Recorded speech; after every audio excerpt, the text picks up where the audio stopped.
Hi everybody, this is Beachcricket, and today's video is a very special video that my friend Matt Kochel and I have made together. We did an interview with his grandfather, Ed Kochel, who is a World War II vet, and it was just a rare honor to be able to do this video. I know that you all realize that there's not that many World War II vets out there and that can share their story with us. So this was very important to me to capture his memories and put it down in a video. It is a little long, but it's so well worth it because this is something that you're probably never going to ever experience with anyone. It is that precious. The memories and all the experiences that he had during World War II are just remarkable and worth sharing. So in this video you're going to see him telling his story, and it was just a joy to meet him and for Matt to share introducing me to his grandfather and to document his memories of World War II. So we wanted to make this very special. And so it is being presented today on July the 4th so that you can enjoy it. So if you have the time, take a moment and enjoy this rare experience with a World War II veteran. It is really special, and it is especially very special to me. I'm a military brat, and I say that proudly. I come from a long line of different branches in my family history, and so it's very dear and very sincere when I got to experience this with Mr. Kochel. So enjoy. All right. Happy 4th, everybody. God bless America. All right.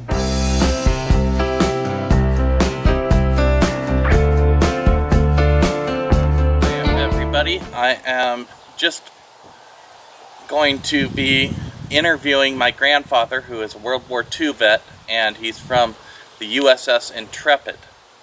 And so I hope you guys enjoy this.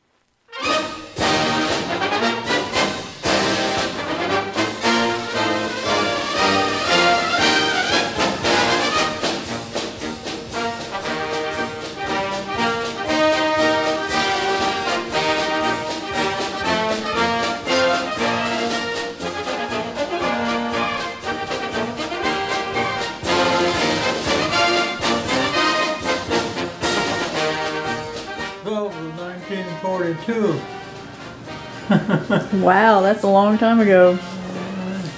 What do you remember that day when right here in Spokane? Right here in Spokane? Yeah. What do you remember when you went there and you joined? Well, I had another fellow with me, but they didn't take him. They took me, but they wouldn't take him for because of a physical condition. Wow.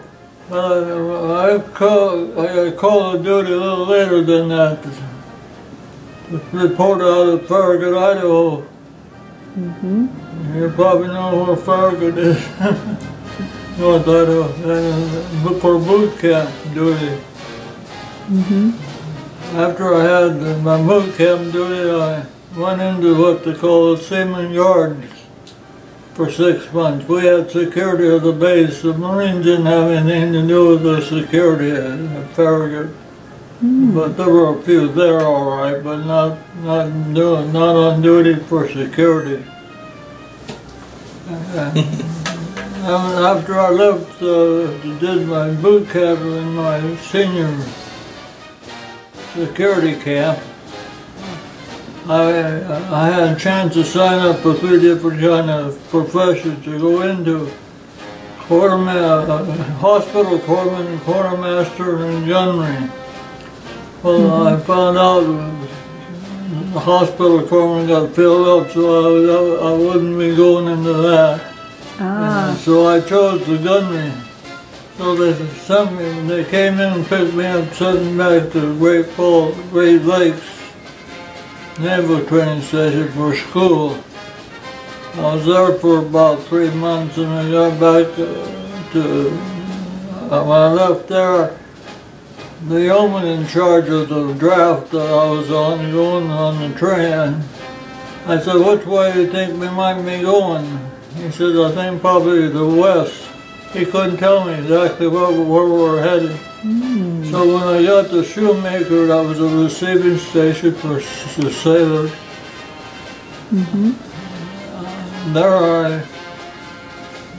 We got in the middle of the morning there, and they took,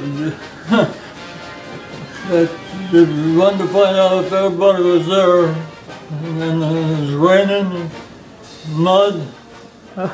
And when we went into our berries, they were looking like everything the next morning. I bet they were. Well, I didn't stay at Shoemaker too long until they took me to where the ship was at, Hunter's Point it was called. It was in dry dock. And when I got there, I stood on the side of and looked at that thing, one place to another. I couldn't believe a ship would be so big. They're huge. And what ship was that you were getting on to? Huh? What ship was it that you were getting on to? The Intrepid. It was in dry dock. Yep. Well, the Intrepid had been built and had a shakedown coming from over in the Atlantic, and went through the Panama Canal and went aground in the canal. Wow. Put a big hole in it. That's why come it was in dry dock in San Francisco. Because that's a tight squeeze. For repair. The draft I was on was about 40 different men. Went on board at about the same time I did. Being that I'd been to gunnery school, I got put in with the gunnery division and seaman division. First division it was. And we mounted our guns forward. I was attached to the 5-inch 38, which is that's a shell of a gun. The whole powder was about this long. This is the base of it. That has been drilled out. Yeah, this is just the bottom of the shell. It weighed 15 This to would have 17 been full pounds. brass. It weighed about 15 pounds altogether, just the shell. Wow. The projector that went ahead of it, it weighed 54 pounds. They made me a first loader because of being left-handed on the gun. And I had a hydraulic system from a handling room below, came up like this. If you took one out and then fill up another one and then come like this, right next to the gun itself. And I had to handle the projector. They put the shell in first.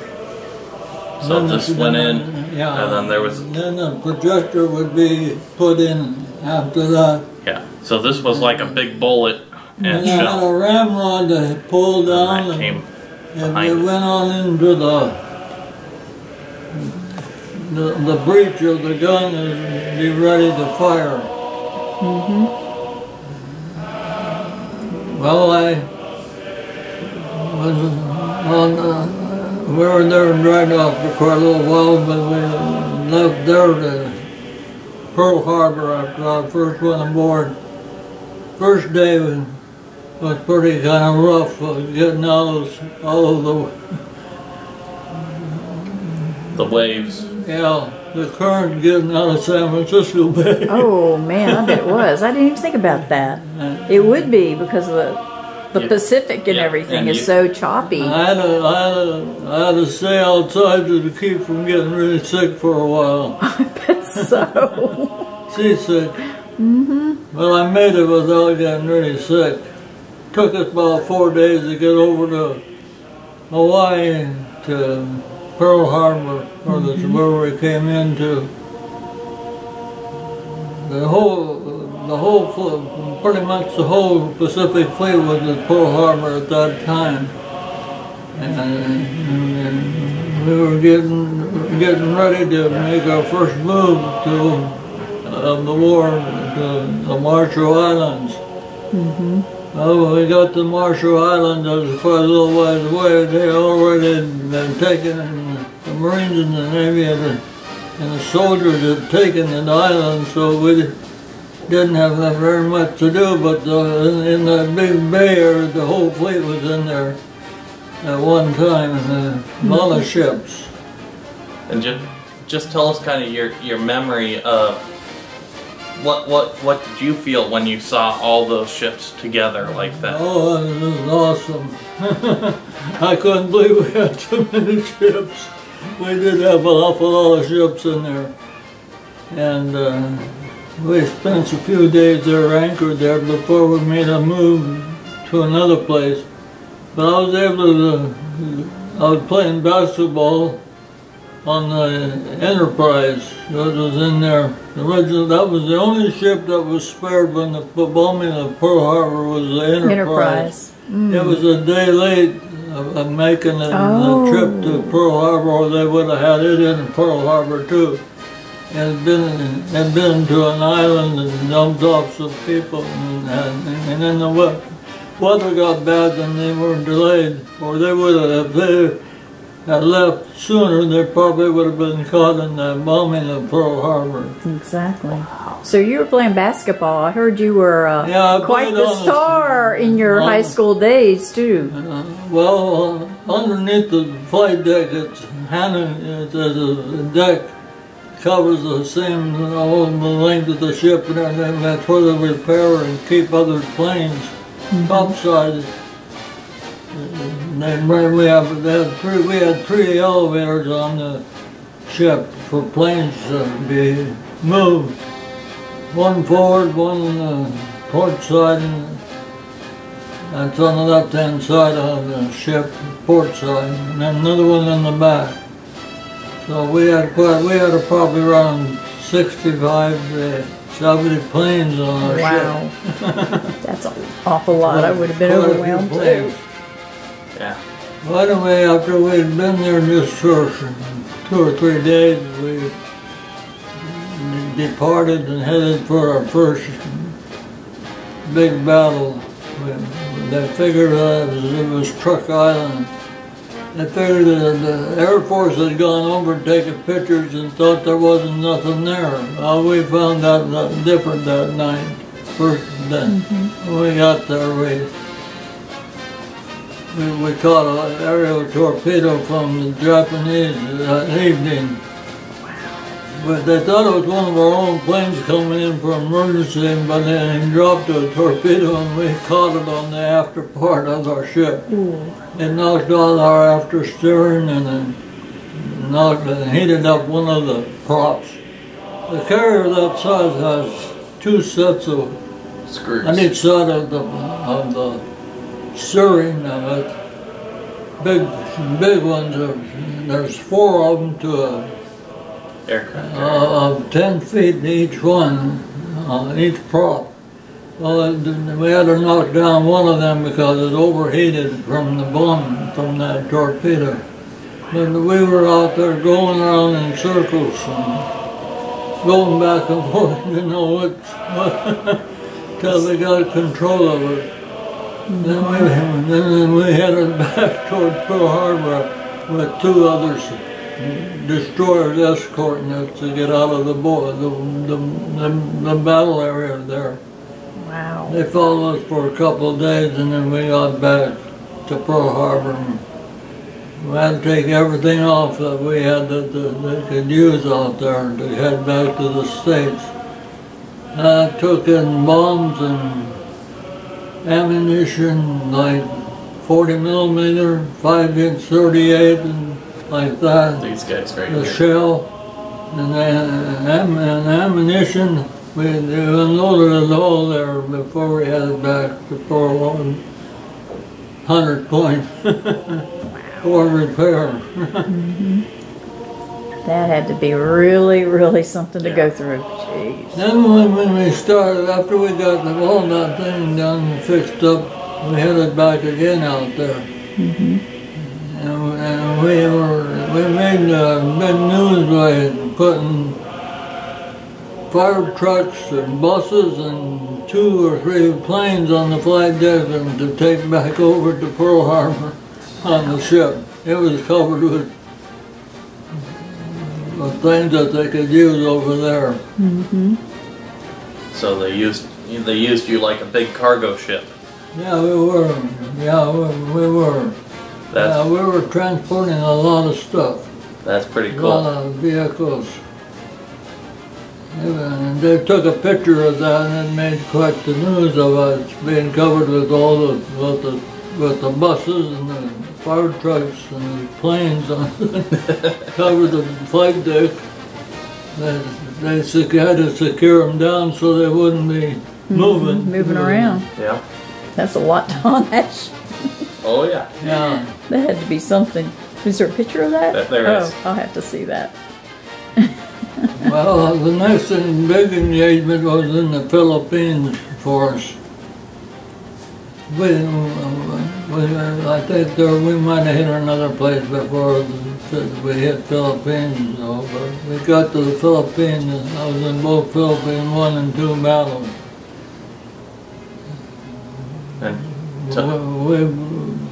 We hit Manila real heavy with bombs, the airfield and so on, so they couldn't take off and do anything from us there. But we caught two kamikazes there. It hit us. Wow. Come right out of the sun and come down and hit us. In 5-minute interviews, there were the 2 of them and they hit us. The first one, he missed us with his bomb and he ended up on about 10 feet. The pilot did from the forward part of the flight deck. And he was bashed up pretty good. I bet so. Yeah.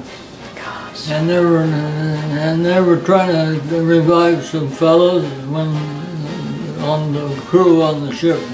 Someone I'd have try to save them. When one came in and dropped his bomb in the after part, and when it went through the flight deck and exploded on the hangar deck. And tell them why it didn't go any farther than just the hangar Well, deck. it had a ½ inch armor steel on the plate on the hangar deck, real thick. Yeah. Made a little bit of a dent, but it caught a lot of our planes that we had back there. Yeah. We had ammunition, and some of them went off. One guy, he was getting ready to go up to the forecastle, I think it was, the ladder, the forward part. He was right at the bottom and some shrapnel from that fire hit him and killed him. Well, we had 59 either killed or missing and 120 injured from the bomb that came on through there. It's amazing you can remember all that. We fought for about 6 to 8 hours to try to save the ship, which we did. And here we come back into Pearl Harbor again. Oh, wow. Like you again? Or fix you up again? We spent quite a bit of time in Pearl Harbor for repairs. And we went one more time out there. You did? Yeah. The next one I'm not really all that sure. I think we got bombed that island off of China. The China figures theirs. What's the name of that island? Midway? No, it wasn't Midway. But that was the change of the war, though, the Battle of Midway. We weren't in that one until a little later. Yeah. But that was really a wild battle. Yeah. In fact, the postman was here. Yeah, that was this morning. He saw my name on here and said, "What ship was that?" I told him he was on the aircraft carrier Midway. He'd been on it. Wow. The postman. The postman. It's interesting to see that, hear him tell me.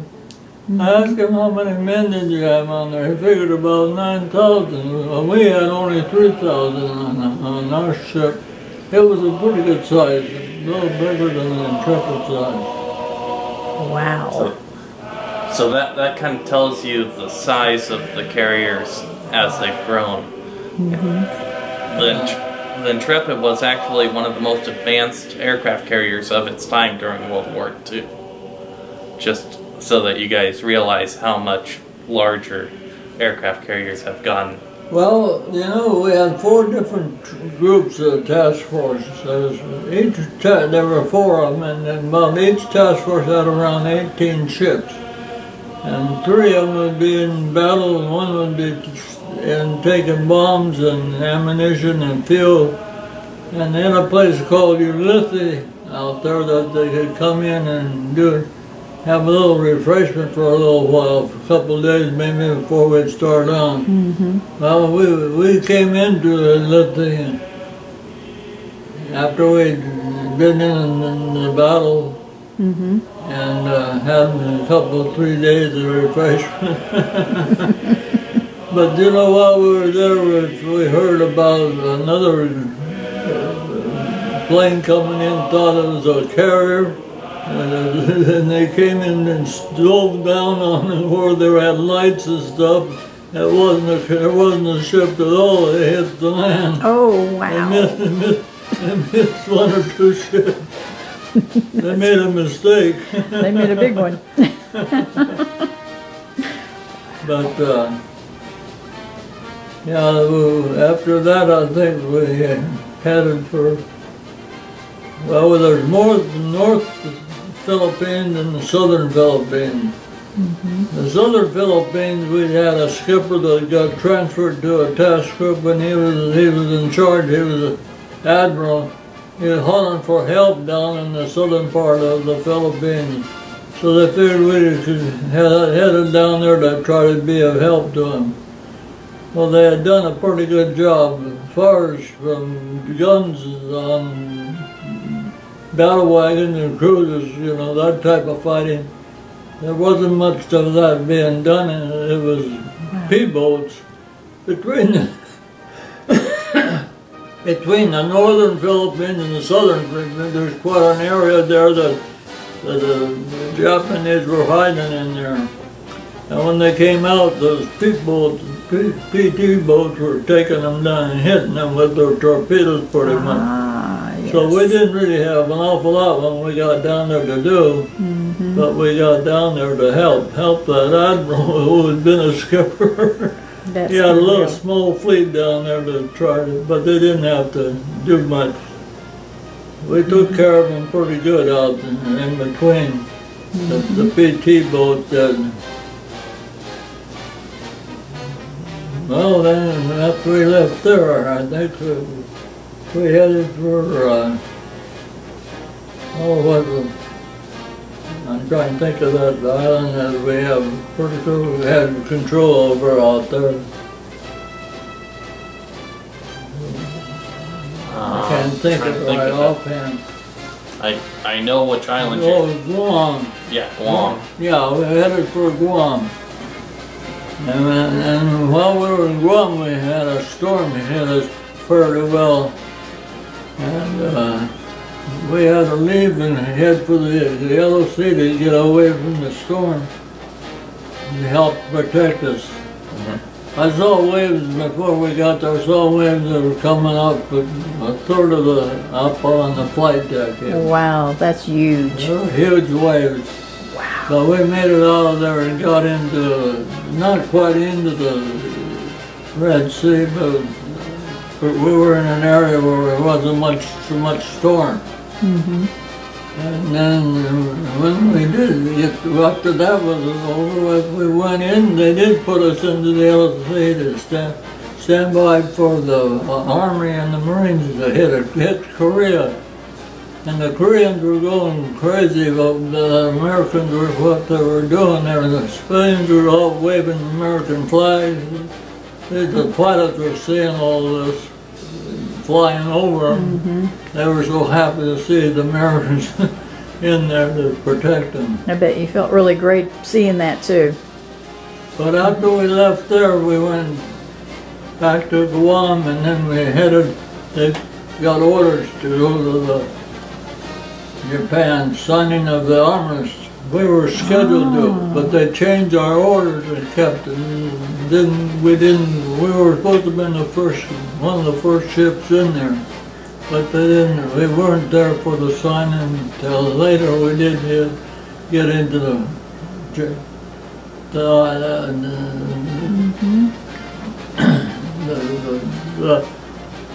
I'm trying to think of the harbor. Tokyo Harbor, yeah, Tokyo, yeah, we anchored out in the Tokyo Harbor. So, and I had a chance to get into Japan by Liberty. I had 2 or 3 liberties, and I went. First liberty I had, after we got from our ship on the beach, they held us up for quite a little while, and while we were being held up, people were coming, and the guys were throwing cigarettes out, and gum and candy bars to them. If it was even just a butt from a guy that smoked, boy, they had that thing out in no time. It was like they were feeding chickens, people were. They were so desperate in need. And we could go around and see what it looked like there, but it was pretty tough for them. Pretty rough. They were in real bad shape. I got to 2 other places too, Yokosuka and Nagasaki. One of the places where we dropped bombs on. From the Army Air Corps was taken off from one of our carriers and hit Japan mainland. One trip only maybe.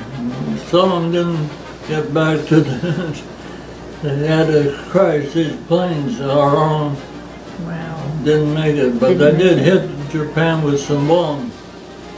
In fact, when I was in Tokyo, I saw where they knocked out, hit one big plane, big building, but underneath they made a USO out of it. After we took over the Japanese, they had to go down 2 or 3 flights of stairs to get to this. I got down there, and they were playing music, both Japanese and American, and then they were dancing. That's pretty cool. That's a wild memory too. The gal came up with a deal which had Japanese and American, and we corresponded by Japanese and American language out of this book. Oh, that had to be difficult, but interesting. Yeah, it was quite interesting. Well, after we got through there, the war was already over, really. Then we came back home, but we bypassed the Hawaiian Islands and headed back to Los Angeles Harbor, and which is one of the largest man-made harbors in the world, down at Los Angeles. Wow. Another name for it too is what is it? Long Beach. End of the beach. Anyway, I can't think of the other name for it, but it was a pretty good sized harbor, and that's where I got off of. And that was in January of 1946. Wow. I was discharged. I had to go by train to Bremerton to get my discharge. There were several of us from the ship that left and had headed for Bremerton. Oh, say can you see